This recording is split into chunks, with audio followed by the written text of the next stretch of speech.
కర్ణాటకలో జరిగిన ఘోర రోడ్డు ప్రమాదంలో 17 మంది మరణించారు.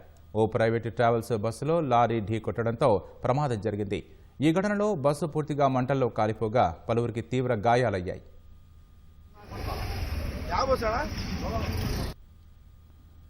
కర్ణాటకలో ఘోర ప్రమాదం జరిగింది.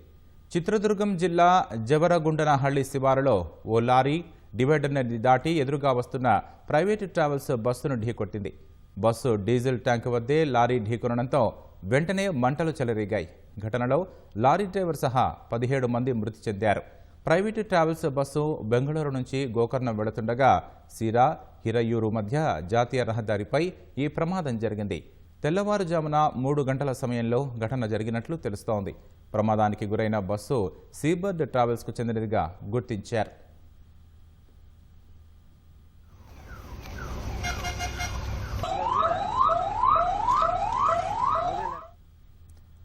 బస్సు ప్రమాదం సమాచారం తెలిసిన వెంటనే అధికారులు హుటాహుటిన ఘటనా స్థలికి చేరుకున్నారు. ఘటనా స్థలిలో సహాయక చర్యలు చేపట్టి క్షతగాత్రులను సిరా హిరియూరులోని ఆసుపత్రులకు తరలించి చికిత్స అందిస్తున్నారు. ప్రమాద సమయంలో బస్సులో 32 మంది ప్రయాణికులు ఉన్నారు. వీరిలో 15 మంది మహిళలు, 14 మంది పురుషులు ఉన్నారు.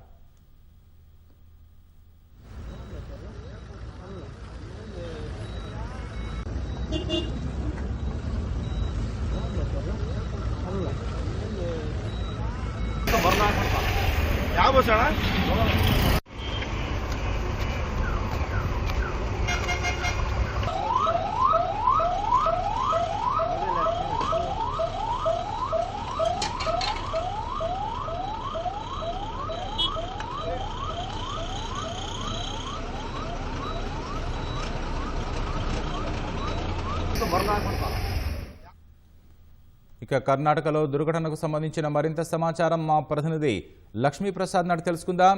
లక్ష్మీప్రసాద్, చెప్పండి, ప్రమాదం ఎలా జరిగింది, వివరాలేంటి? సిరా హిరియూరు మధ్య 6 వరుసల జాతీయ రహదారిపై ఈ ప్రమాదం చోటు చేసుకుంది.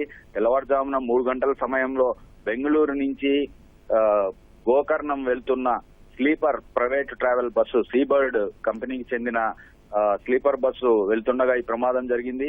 ఈ మంచు తీవ్రంగా ఉండటము, అతి వేగంగా వచ్చిన ఒక లారీ, అంటే ఎదురుగా వచ్చిన ఒక లారీ 6 వరుసల రహదారి మధ్యన ఉన్న డివైడర్ ను దాటి ఎదురుగా వస్తున్న బస్సు డీజిల్ ట్యాంక్ ను ఢీకొట్టడంతో ఈ అగ్ని జ్వాలలు వ్యాపించి మొత్తం ఈ ప్రమాదం జరిగినట్లుగా తెలుస్తా ఉంది.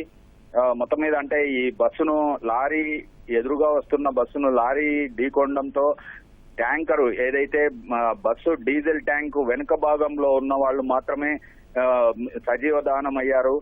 17 మంది బస్సులో ఉన్న ప్రయాణికులు సజీవ దహనమయ్యారు. ఈ బస్సు డీజిల్ ట్యాంకు ముందు భాగంలో పడుకున్న ప్రయాణికులు, ఇది స్లీపర్ బస్సు, పడుకున్న ప్రయాణికులు ఈ ప్రమాదాన్ని గుర్తించి వెంటనే కిందికి దూకేయడం జరిగింది. వీళ్లకు స్వల్ప గాయాలయ్యాయి. ఈ గాయపడిన ప్రయాణికులను సిరా చిత్రదుర్గ హాస్పిటల్లో చికిత్స అందిస్తున్నారు. అదేవిధంగా ప్రమాద సంఘటన జరిగిన వెంటనే తుమ్కూరు, చిత్రదుర్గకు చెందిన పోలీసులు వెంటనే సంఘటన స్థలాన్ని వద్దకు వెళ్లి సహాయక చర్యలు చేపట్టారు. మొత్తం మీద ఈ ప్రమాదము లారీ డ్రైవర్ నిర్లక్ష్యం కారణంగానే జరిగినట్టు తెలుస్తా ఉంది. అదేవిధంగా లారీ డ్రైవరు 6 నెలల క్రితమే హెవీ లైసెన్స్ తీసుకొని ఈ లారీని వేగంగా నడిపి ఈ ప్రమాదానికి కారణమైనట్లుగా తెలుస్తా ఉంది. ఈ బస్సులో మొత్తము 32 మంది, అంటే డ్రైవరు క్లీనర్ తో కలిపి 32 మంది ప్రయాణిస్తున్నట్లు తెలుస్తోంది. ఈ ప్రమాదంలో 17 మంది అక్కడికక్కడే సజీవ దహనం కాగా బస్సులోనే ఈ ఏదైతే మృతదేహాలు ఉన్నాయో వాటిని కనుక్కోవడం కూడా కష్టంగా ఉంది. పోలీసులు అంటే ఈ ప్రమాదంలో మృతదేహాలన్నీ సజీవంగా కాలిపోయి వాటి మాంసం ముద్దలుగా తయారయ్యాయి. వీటిని గుర్తించడానికి ఫోరెన్సిక్ నిపుణులను కూడా చిత్రదుర్గ తర్వాత బెంగళూరు నుంచి కొంతమంది ఫోరెన్సిక్ నిపుణులను రప్పిస్తున్నారు.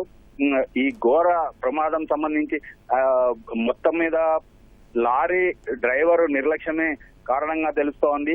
అతనికి అనుభవ రాహిత్యం కారణంగా కూడా లారీని వేగంగా నడిపి ఈ ప్రమాదానికి కారణమైనట్లు తెలుస్తా ఉంది. లక్ష్మీప్రసాద్, మంటలు పూర్తిగా ఇప్పుడు అదుపులోకి వచ్చాయంటారా? ఇప్పుడు ప్రస్తుతం పరిస్థితి ఎలా ఉంది? ఇప్పుడు 17 మంది మృతి చెందారంటున్నారు, మరి మిగిలిన వారి పరిస్థితి ఎలా ఉందంటారు? అంటే ప్రమాదము తెల్లవారుజామున 3 గంటల సమయంలో జరిగింది. వెంటనే ఫైర్ ఇంజన్లు తర్వాత పోలీసులు అక్కడికి వెళ్లి మంటలను అదుపు చేయడం జరిగింది. అక్కడ ప్రమాదంలో గాయపడిన దాదాపు 12 మంది ఈ సిరా తర్వాత చిత్రదుర్గ హాస్పిటల్లో చికిత్స అందిస్తున్నారు. అదేవిధంగా ఈ ఏదైతే ఈ ఇక్కడ సజీవ దహనం అయ్యారో ఈ మృతదేహాలను, ఈ మాంసం ముద్దలుగా తయారయ్యాయి ఈ మృతదేహాలన్నీ, వీటిని కూడా చిత్రదుర్గ ఆసుపత్రికి తరలించి అక్కడే శవ పరీక్షలు అవి నిర్వహించి బాధితులకు ఎవరైతే మృతుల బంధువులు ఉన్నారో వాళ్లకు వీటిని అందజేయాలని పోలీసులు ప్రయత్నాలు చేస్తున్నారు. ధన్యవాదాలు లక్ష్మీప్రసాద్.